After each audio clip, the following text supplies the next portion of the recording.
This mistake is making you sound rude at work.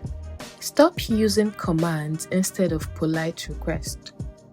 For example, stop saying send the file. Instead, say, could you please send the file? Example 2. Stop saying I need this now.